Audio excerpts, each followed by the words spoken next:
Hello everyone, welcome back to my workbench up here in the study at Donget's Model Railway. Today I'm looking at this Bachmann Class 44.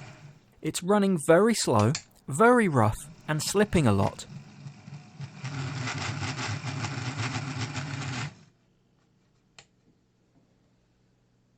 It will even slip to a stand on flat track with no load. Let's have a look inside and see what's going on. To get the bogies out, these two screws need to come out of the top of the chassis.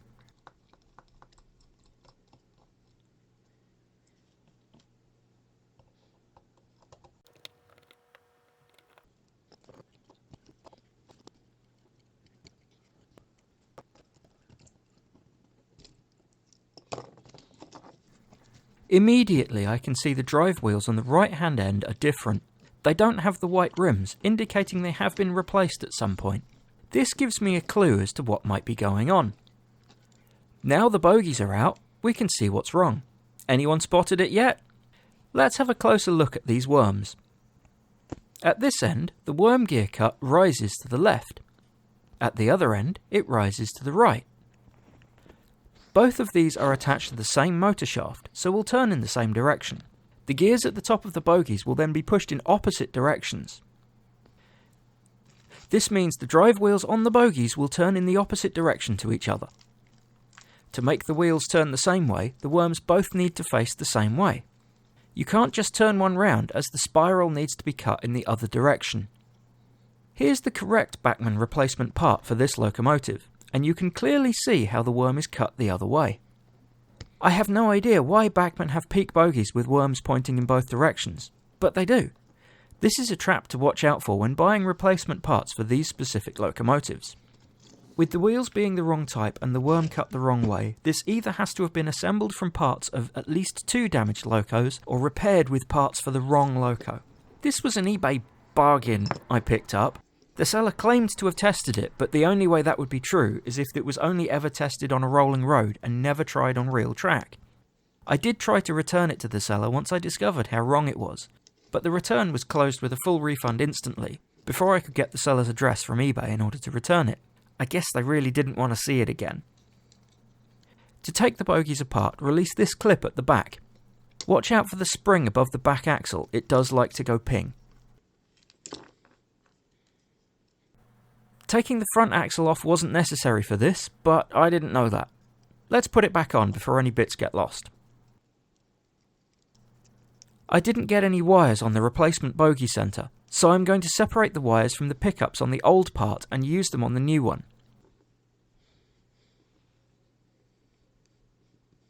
All that I need to do here is melt the solder and pull the wire away. However, this is slightly more complicated than you'd expect, because the wires are secured to each side of the bogie tower by two pieces of melted plastic.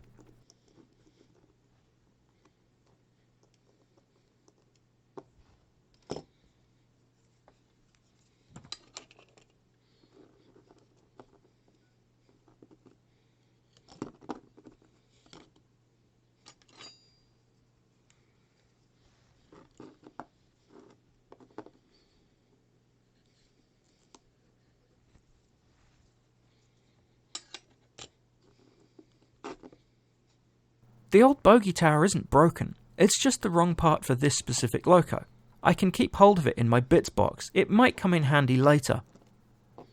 Before putting this back together, it needs the wires reattaching. They can't be done behind the bogie side frames after fitting. I want to avoid having the heat from the soldering iron affect any of the rest of the bogie. The key to this is to be fast. Less time exposed to heat means the heat doesn't spread and can't distort or melt the plastic of the bogie. To do this, you want a hot iron, which enables you to quickly heat up a small area, melting the solder before the heat spreads. It sounds counterintuitive to keep something cool by using more heat, but it does work. If you turn the temperature down on the iron, you have to keep it in contact with the job for longer, which allows the heat to spread more and cause more problems. I'm tinning the pickup strip beforehand, then melting the two tinned parts together with as little iron time as possible. Obviously make sure you attach the wires the same way round they were before. Getting them crossed over will likely foul the mechanism. and if just one end is crossed over, the loco will cause a dead short between the rails.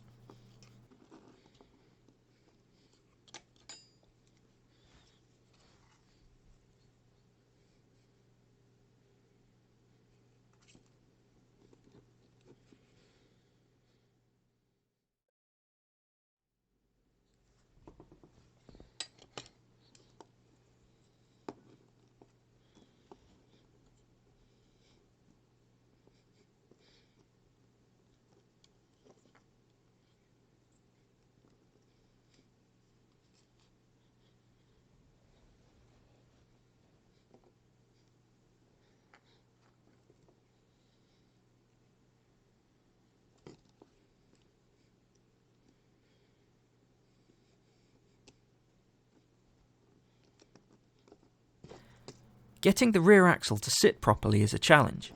The spring wants to push it all apart before the bogie frame is sitting in properly. Watch out for that spring.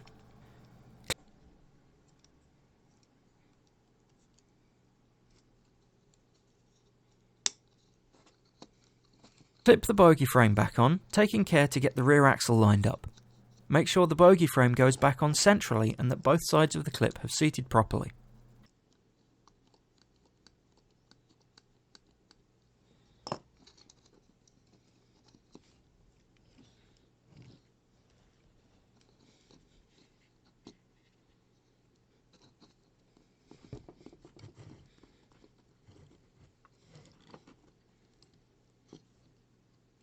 Refitting the drive shafts is a little bit of a challenge. You might need to turn the worm to get the two prongs on the drive shaft to line up with the slots in the cup.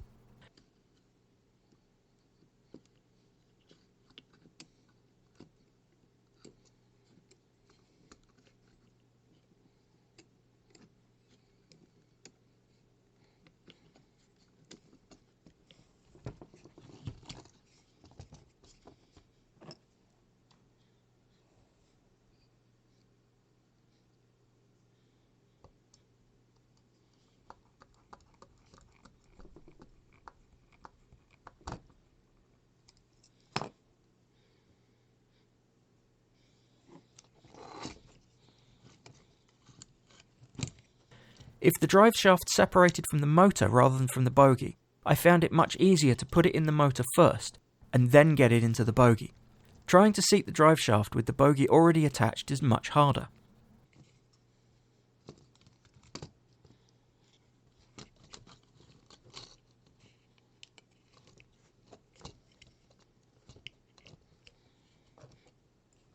This end went in easier than the last one did because this drive cup is already aligned with the drive shaft.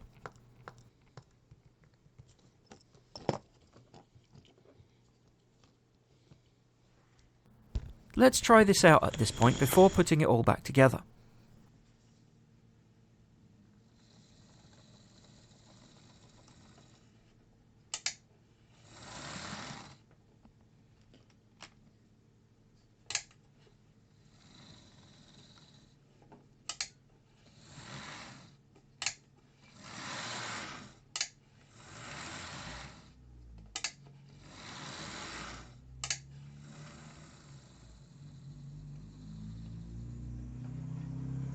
That's running a lot better.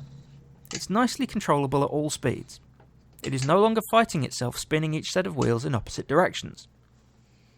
While we're here, let's put a spare second man's cab window in, as it's missing that.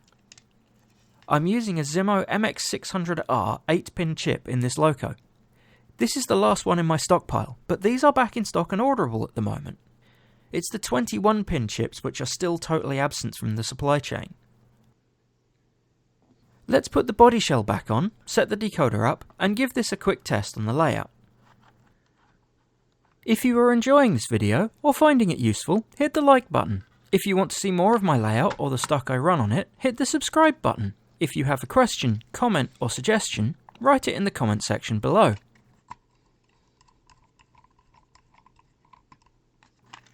With the loco now chipped and configured, let's give it a test out on the layout.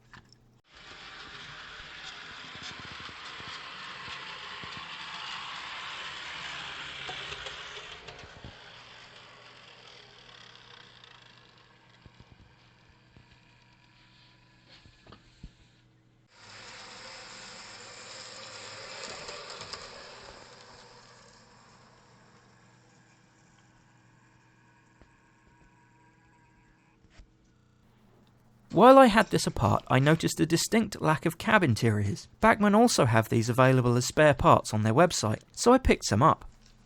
These are supposed to push fit into the chassis, but wow did they ever take a lot of force to seat into the sockets properly.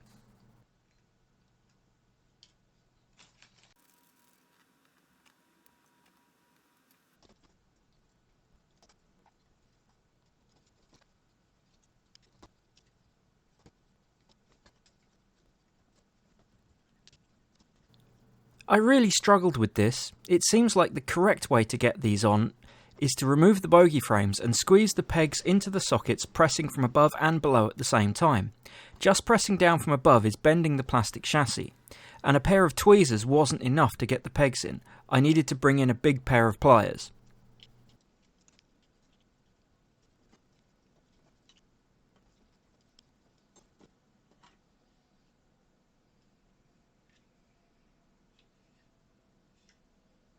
Make sure you verify which way round the body shell goes on. Here, the DCC chip needed to be at the opposite end of the locomotive to the fan grille.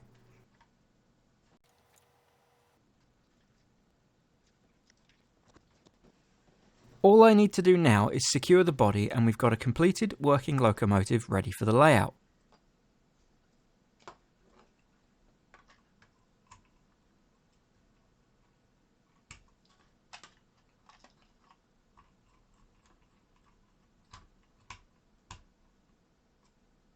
Time to test it out and see how well it works.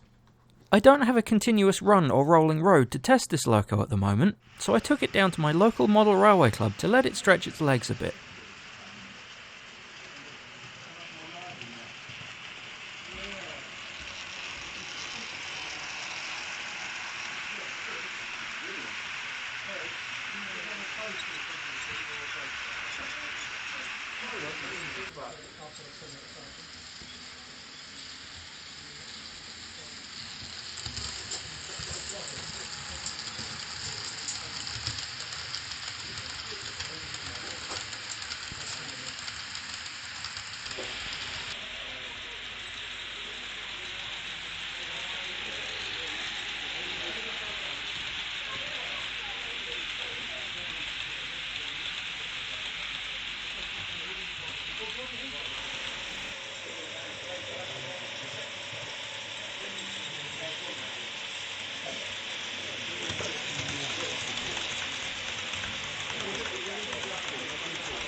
That's quite the transformation from how it was at the beginning of the video. See you next time up here in the study at Donget's Model Railway.